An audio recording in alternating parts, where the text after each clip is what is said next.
जिस्म में जिस तरह की चीजें अल्लाह ने बनाई, डॉक्टर से जाकर के पूछो कि हमारे जिस्म के अंदर का जो निजाम है, एक बार जो नस कट गई 1000 डॉक्टर मिलकर के वो नस नहीं कायम कर पाते। ये रगों का सिलसिला ऐसा है। और फरमाया गया, बल्कि तहकीकात बताती हैं, हमारे जिस्म के अंदर मौजूद ये नसों को, रगों को निकाल करके अगर बिछा दिया जाए, कई 1000 किलोमीटर लंबी हो जाएंगी, कई 1000 किलोमीटर लंबी हो जाएंगी।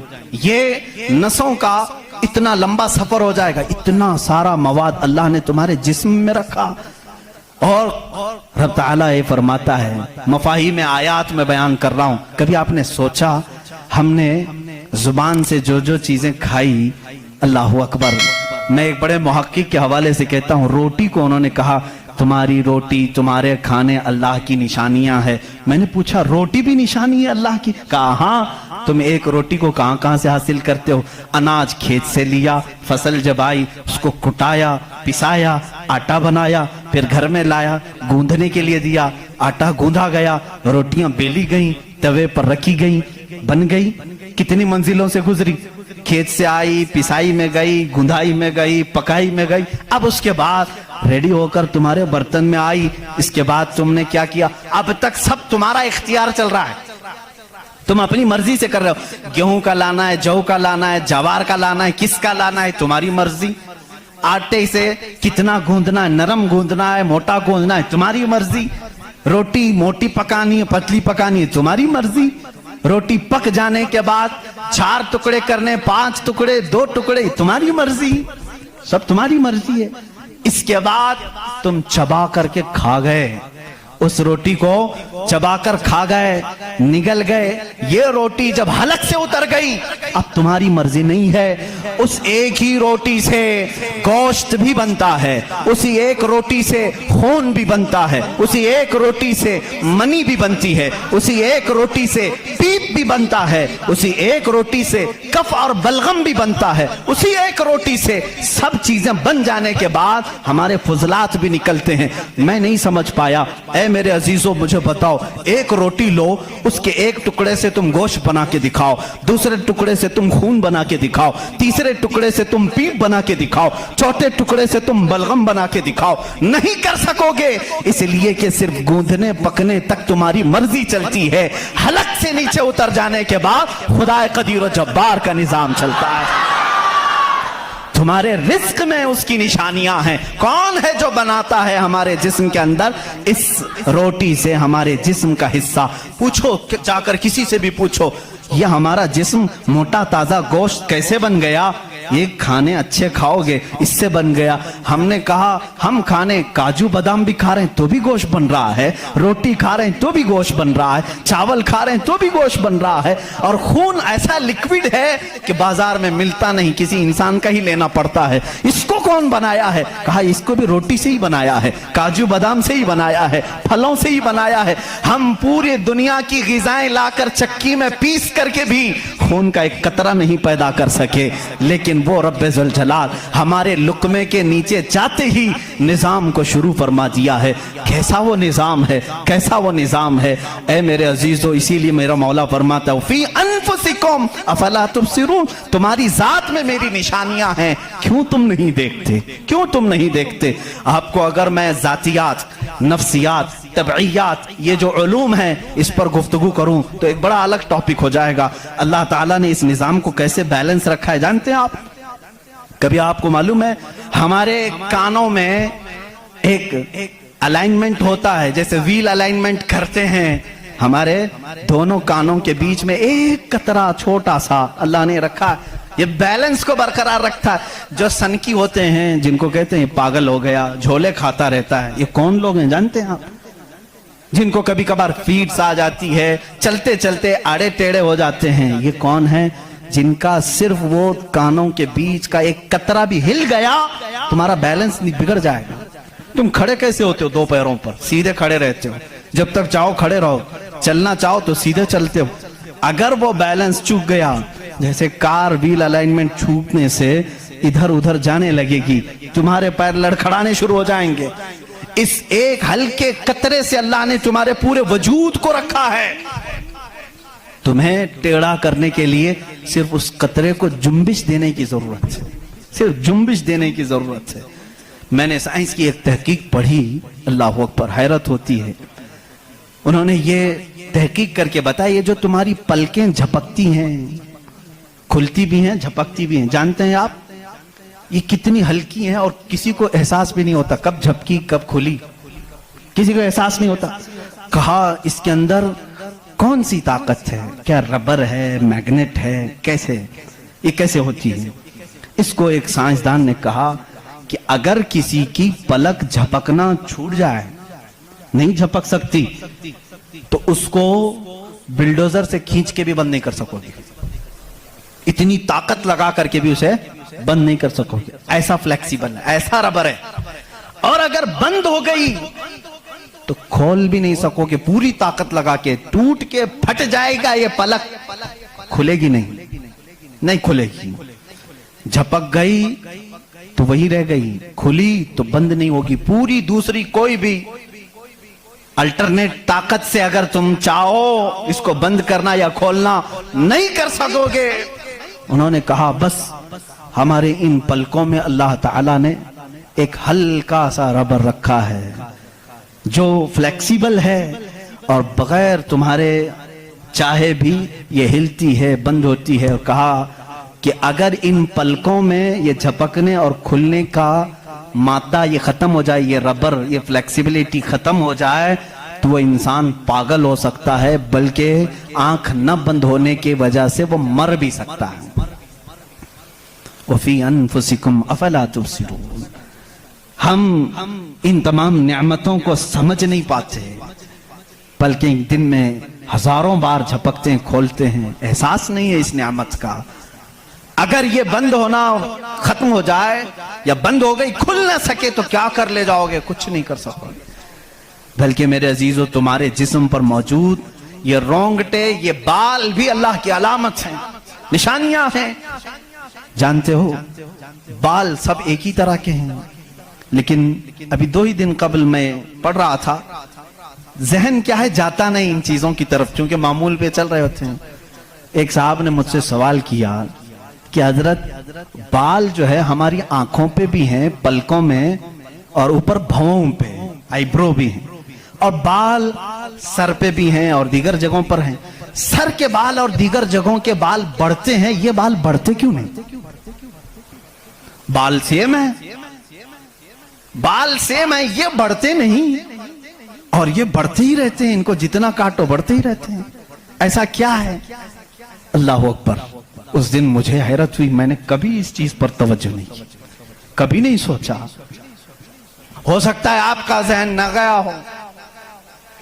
پڑھنے پر ایک محقق نے یہ بھی لکھا ہے، دیکھنے میں یہ سارے بال ایک طرح سے ہیں، ان بالوں میں ساری چیزیں ایک ہی طرح کی ہیں، دیکھنے میں یہ کالے ہیں تو وہ بھی کالے ہیں، قوت بھی ان کی سیم ہے، لیکن اللہ رب العزت نے ان بالوں میں بڑھنے کا خون رکھا ہے، ان بالوں میں بڑھنے والا خون آتا تک نہیں ہے، آتا تک نہیں۔ عزیزان گرامی، اس کی یہ نشانیاں ہیں بہت ساری، اس کی تحقیقات پھر کسی موقع پر میں عرض کروں۔ اور پیٹ کے اندر موجود چیزیں جو اپنا نظام خود بخود چلا رہی ہیں، نہیں چلا سکو گے، نہیں چلا سکو گے۔ دل جتنی مرتبہ یہ دھڑکتا ہے، اس کے اندر جو پریشر ہے، کہا گیا ہے یہ جو خون کو دبا کر کے جسم میں پھیلاتا ہے، اس کے متعلق سائنس یہ کہتا ہے اتنا پریشر ہے کہ دنیا میں کسی فوارے پہ، کسی فاؤنٹین میں اتنا پریشر نہیں ہوگا جتنا دل میں پریشر ہے، اور یہ اتنی تیزی سے ایک بار پمپ کرتا ہے کہ خون پورے جسم میں ناخن تک آ جاتا ہے۔ ایک بار کے پمپ پر ایک بار اس طرح دل نے دبایا خون کو بار تو خون ناخن تک پہنچتا ہے، اتنا پریشر اس کے اندر ہے۔ امریکہ کی ایک لیبارٹری میں ایک پاکستانی عالم دین گئے تھے، کارڈیالوجی تھے وہ ڈاکٹر، وہ ایک عالم کو لے کر کے گئے، اور کارڈیالوجی نہیں، ریڈیالوجی بھی غالباً کچھ ہے جس میں آوازیں سننے کا آلہ ہوتا ہے، ایک مشین ہوتی ہے جسم کے اندر حرکت کرنے والی ہر آواز کو اس میں سنا جا سکتا ہے۔ پلک آپ جھپکتے ہیں، آپ سانس لیتے ہیں تو اس کی آواز کیسی ہوتی ہے؟ تو انہوں نے کہا آج چلیے لیبارٹری میں آپ کو بتاتا ہوں کہ دل کی آواز، ہم تو یہاں ہاتھ رکھتے ہیں تو دھک دھک دھک کی آواز آتی ہے۔ تو انہوں نے کہا ہم آپ کو اس سے سناتے ہیں۔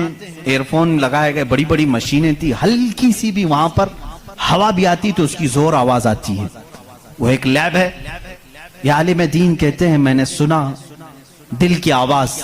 میں نے پوچھا اس ڈاکٹر سے کہ آپ کے ہاں ہر آواز کا نام لکھا گیا ہے، دل جو آواز کرتا ہے اس کا کیا نام ہے آپ کے ہاں؟ کہتے ہیں دل جو ہے لپ لپ لپ لپ یہ آواز کرتا ہے، سائنس میں یہ لکھا گیا ہے۔ اور مسکرا ہے، کہا تھوڑی سی خطا ہو گئی، بلکہ دل کہتا ہے رب رب رب رب۔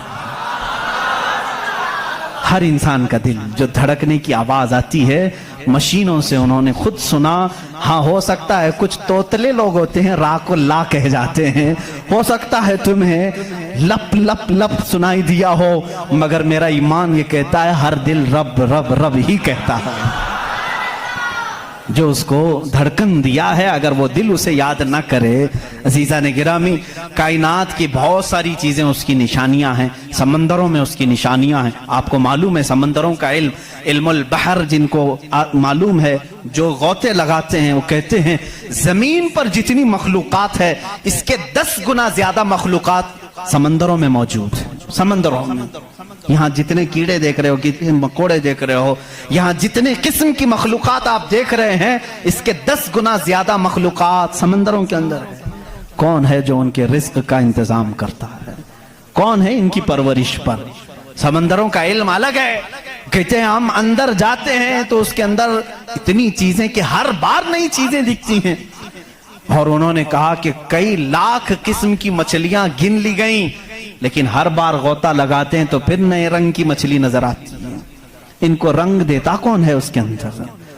عزیزان گرامی سمندروں کے علم میں لوگوں نے کہا اس کی گہرائیوں میں کیا کیا موجود ہے۔ کچھ باتیں تو عقل تسلیم کرتی ہیں، جیسے آپ کو میں نے کہا سمندر میں مچھلیاں ہیں، اندر پیڑ پودے بھی ہیں، آپ سب تسلیم کریں گے ہوتے ہوں گے، مخلوقات ہیں ہاں ہوتے ہوں گے، سب ہوتے ہوں گے، لیکن ایک قرآن کے فرامین تفاسیر میں یہ کہا گیا ہے سمندر کے اندر آگ بھی ہے۔ اب کہاں سے تسلیم کرو گے؟ سمندر کے اندر آگ ہے، کیسے تسلیم کرو گے؟ ظاہر سی بات ہے تم انکار کرو گے، پانی اور آگ ہو ہی نہیں سکتا، اور وہ بھی پانی ہلکا پھلکا پانی نہیں، سمندر کا جوشیلا پانی۔ اور یہاں پر اسلام میں یہ باتیں کہی گئی ہیں کہ سمندر کے اندر آگ ہے، لیکن یہ دنیا کو اس وقت نظر آ گیا جب سونامی آئی تھی۔ انڈونیشیا میں جو ساحل پر سونامی کی لہریں جنہوں نے دیکھی، جس کی رفتار 2000 کلومیٹر پر آر تھی، 2000 کلومیٹر پر آر کی رفتار سے وہ پانی چل رہا تھا، اور اس کی ہائٹ جو موجوں کی وہ 200 فٹ اونچی تھی۔ 200 فٹ اونچی لہریں 1000 کلومیٹر پر آر کی رفتار سے جب جا رہی تھی تو مشاہدہ کرنے والوں نے یہ کہا جب وہ لہریں چلتی تھی تو پیچھے آگ کے شعلے نکلتے تھے، سمندر میں آگ کے شعلے نکلتے تھے۔ آج سائنس اس بات کو تسلیم کر چکا ہے، سمندر میں کئی ایسے پہاڑ ہیں جو آتش فشاں ہیں، جن کو وولکینو کہا جاتا ہے، آگ اگلنے والے پہاڑ ہیں، آگ اگلنے والے پہاڑ ہیں۔ وہ کئی مہینوں میں اور سالوں میں اپنے اندر موجود آگ کو باہر اگلتے ہیں تو سمندر میں طغیانی آ جاتی ہے، سمندر کے اندر موجوں کی بھنور آ جاتی ہے۔ یہ تمام چیزیں آج سائنس کہہ رہا ہے، میرا مولا قرآن میں اس چیز کو بیان فرما رہا ہے، جبکہ پھر میں آپ کو بتا رہا ہوں قرآن اس ماحول میں اترا جب سائنس نہیں تھا، اور اس رسول پر اترا جو سمندروں کا سفر نہیں کیا تھا۔ اللہ تبارک و تعالیٰ نے پہاڑوں کے علم کے متعلق قرآن میں بیان فرمایا، ستاروں کے علم کے متعلق، سمندروں کے علم کے متعلق، زمین کا یہ جیو فزک ہو، آسٹرونومی ہو، ستاروں کا آسٹرولوجی ہو، علم الفلکیات ہو، اس کے بعد نباتات، یہ پیڑ پودوں کے علم کے لیے بھی قرآن موجود ہے۔ اللہ رب العزت ان کے متعلق بھی فرما رہا ہے، ان کے جوڑ بنائے گئے۔ آج دنیا یہ کہہ رہی ہے کہ ایک پیڑ کو دوسرے پیڑ سے لگاتے ہیں تو پھل اچھے آتے ہیں، پھل اچھے آتے ہیں، یہ حدیث پاک میں ملتا ہے۔ मदीने तैयबा में कलमी करते थे सहाबा उस वक्त। खजूरों की, अजीजा ने गिरामी, पेड़ पौधों की जब तहकीकात होती हैं तो अब इस पर भी साइंस हैरान है कि हमने फूलों को देखा, ये फूल जब खिलते हैं तो इसमें अचानक आकर के पेंट कौन कर जाता है, ये रंग कौन डालता है। हमने दरख्तों को हरा ही देखा है, हरे ही होते हैं, लेकिन जब फूल निकलते हैं तो ये रंग आता कहां से है। उसकी तहकीक करते करते डालियों को लोगों ने चीर दिया, पत्तों को फाड़ दिया, लेकिन फूल का रंग पूरे दरख्त में कहीं नहीं पाया, कहीं नहीं पाया। इन पौधों को और इन फूलों को कौन रंग देता है। बल्कि हद तो यह है मेरे अजीजों, उसकी सबसे बड़ी चीज ये निशानियों में से ये भी है कि पेड़ पौधों को तुम लहलहाते हुए आज देखते हो, इनकी पैदाइश पर क्या तुमने गौर व फिक्र नहीं किया, ये कैसे पैदा होते हैं, कैसे निकलते हैं। अल्लाह अकबर, इनको तुमने जमीन के अंदर बो दिया था, मिट्टी डाल दी थी और उस पर पानी डालकर बराबर कर दिया था, लेवल कर दिया था, और अचानक दूसरे दिन तीसरे दिन जाकर देखते हो वो जमीन का सीना चीर कर बाहर आया हुआ है। इतना ही नहीं, वो छोटा सा कोंपल निकला हुआ पौधा बाहर आता है। अब वो कितनी चीजों को फेस करता है, हवाओं का भी मुकाबला कर रहा है, तूफान भी आ रहे हैं, लेकिन वो पौधा वहीं लगा ही लगा है। छोटे पौधे को बड़ी से बड़े तूफान हिला के नहीं कर सके। कौन है वो हल्के पौधे की हिफाजत कर रहा है। बड़ी बड़ी हवाओं से, वो बड़ी बड़ी ताकतों को उड़ा ले जाने वाली हवाएं आती हैं, लेकिन हल्के पौधे की हिफाजत हो रही होती है। वो फसलें लाने तक कौन है उनकी हिफाजत करता है। कुरान में 20वें पारे की शुरू की आयतें पढ़ोगे आपका यकीन ताजा हो जाएगा। अम्मन खलक़स समावाति वल अर्द व अंज़ल लकुम मिनस समाइ माअ फअंबतना बिही हदाइक़ ज़ात बहजा मा लकुम अन तुंबितू शजरहा अ इलाहुम मअल्लाह। क्या अल्लाह के सिवा कोई है। अल्लाह फरमाता कौन है जिसने जमीन को तुम्हारे लिए करार बनाया, कौन है जो जमीन को फाड़ करके उसमें नहरें बनाया, कौन है जो तुम्हारे लिए आसमानों को छत बनाया, कौन है जो इसमें से तुम्हें रंग बिरंगे पौधे निकालता है। क्या अल्लाह के सिवा कोई है। अ इलाहुम मअल्लाह। इस तरह की 5 आयतें जिसमें सवाल है अ इलाहुम मअल्लाह, क्या अल्लाह के सिवा कोई है। अब मेरे अजीजों, मैंने आसमानों की बात की, जमीनों की बात की, गैलेक्सी की बात की, पेड़ पौधों की बात की, समंदरों की बात की, बल्कि मैंने तुम्हारे जात की भी बात की। तुम्हारे जिस्म में मौजूद हर अज़ु, हर पार्ट अल्लाह की निशानी है, अल्लाह की निशानी है। तुम में से कोई भी एक अज़ु दूसरा डुप्लीकेट बना नहीं सकता। बनेगा तो साफ नजर भी आएगा। आंख चाहे तो बकरे की लगा लो, लेकिन दिखाई कुछ भी नहीं देगा। इस आंख के अंदर जो चीज मौजूद है वो दूसरा इसकी कॉपी कर नहीं सकता।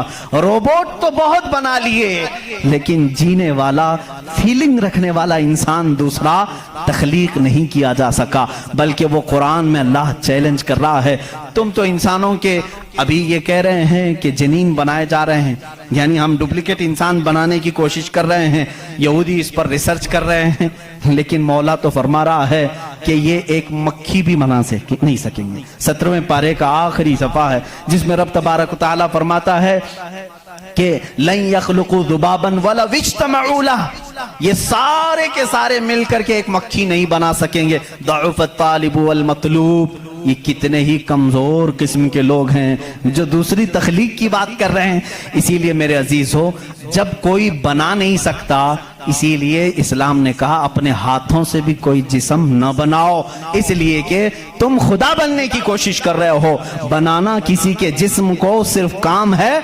अल्लाह का काम है। अपने हाथों से कोई चीज तामीर, यानी शक्ल और सूरत वाली कोई भी चीज ना बनाओ जो अल्लाह की तख्लीक है। ऐसी चीजें जिसमें जान है, जो चलती फिरती हैं, इन चीजों को बनाने के लिए मना इस्लाम ने इसीलिए किया कि तुम कुदरत की तशबीह चाहते हो, अल्लाह रब्बुल इज्जत की बराबरी करना चाहते हो, तुमसे ये मुमकिन भी नहीं हो सकेगा।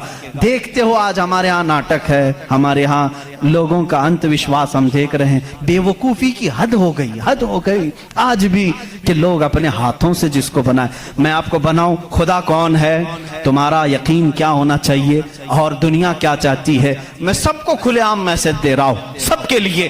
कुछ लोग ये समझते हैं हमको खुदा बनाना पड़ेगा, पैसे लाना पड़ेगा, बना नहीं सकते तो मार्केट में जाना पड़ेगा, लाल पीला काला नीला खुदा खरीद करके लाना पड़ेगा, और उसके हाथ भी होंगे, 4 होंगे कि 5 होंगे कि 6 होंगे, ऐसे हाथों वाला हमको लाना पड़ेगा। कैसे? अरे वो खुदा चल के भी नहीं आएगा, उसको उठा करके लाना पड़ेगा, बैठेगा खुद नहीं बिठाना पड़ेगा, सोएगा खुद नहीं सुलाना पड़ेगा, और उठेगा भी खुद नहीं उठाना पड़ेगा, और उसे वो डूबेगा भी खुद नहीं डुबाना पड़ेगा, टूटेगा भी खुद नहीं तोड़ना पड़ेगा, खाएगा कुछ नहीं उसे जबरदस्ती खिलाना पड़ेगा लोगों को दिखाने के लिए। लोगों ने अगर अपने दिमाग से इसको खुदा समझा है तो मैं कहता हूं मुसलमान का अकीदा यह है, मैं मजबूर हूं, मैं अगर नहीं सो सकता तो वो सुलाता है, मैं अगर उठ नहीं सकता तो वो उठाता है, मैं खुदा को उठाता नहीं, मैं खुदा को बिठाता नहीं, बल्कि मेरा अकीदा यह है खुदा मुझे बिठाता है, खुदा मुझे चलाता है, खुदा मुझे सुलाता है, खुदा मुझे खिलाता है, खुदा मुझे पिलाता है, जब मुझे भूख लगे तो वो खिलाता है, जब मैं नंगा हूं तो वो पहनाता है, जब मेरी जान चली जाए तो वो मेरा हिसाब करता है। हम उस खुदा की तस्लीम, उस खुदा का अकीदा रखते हैं कि हम मोहताज हैं, वो मालिक व मुख्तार है। अकीदा ये हो, अकीदा ये हो, अपने हाथों से बनाई हुई चीज को, अरे तुम्हें तो फख्र करना चाहिए, अरे आज तू खुदा बना बैठा है, उसे चल उसको फख्र से देखो, कहो अरे तू क्या खुदा है, मैं ही तो बनाया हूं तुझे। कभी बनाने वाला ये कह सकता है ना। और कोई आकर के, सारे लोग इबादत कर रहे हो, कोई आकर के सामने कह दिया सारे भक्तों के पास कि तुम इसको खुदा कह रहे हो, मैं तो लातों से गूंद के बनाया था इसको, मैं तो अपने हाथों से इसको बनाया, तो इज्जत क्या रहेगी। इसीलिए आपने देखा इस्लाम का अकीदा वहदानियत यह है, अकीदा खुदा यह है कि हमने आज तक करोड़ों मस्जिदें हैं, कभी हमने खुदा की जिस्म तो दूर की बात है, कोई शक्ल और तस्वीर भी मस्जिदों में नहीं रखी। क्यों? इसलिए कि अगर तस्वीर लगेगी कहीं खुदा की तो हम उसको खुदा तस्लीम ही नहीं करते, क्योंकि खुदा वो है जो किसी की आंख में आ नहीं सकता, और अगर किसी की आंख में आ गया तो वो खुदा हो नहीं सकता। जो आंख में आ गया वो खुदा हो नहीं सकता। सिर्फ और सिर्फ दुनिया में इस्लाम वो है जो बगैर देखे उसकी बारगाह में झुक जाता है। दुनिया सामने देख करके झुकती है और मोमिन बगैर देखे उसके सामने झुकता है। यही तुम्हारी सबसे बड़ी सिफत है ईमान वालों, जो कुरान कहता है युमिनून बिल गैब, ये वो बंदे हैं जो गैब पर ईमान लाते हैं। अब यहाँ आखिरी बात मैं करने आता हूँ, मेरा वक्त तवील हो गया। ऐ मौला तेरी निशानियां बहुत हैं, आसमान तूने बनाया, जमीन तूने बनाया, सितारे तेरे हैं, समंदरों का इल्म तूने इंसानों को दिया, सब कुछ तूने बनाया, लेकिन मेरा अकीदा, मेरा विजदान ये कहता है एक कायनात में सबसे बड़ी अगर कोई निशानी है तो वो मोहम्मद रसूलुल्लाह की जात है।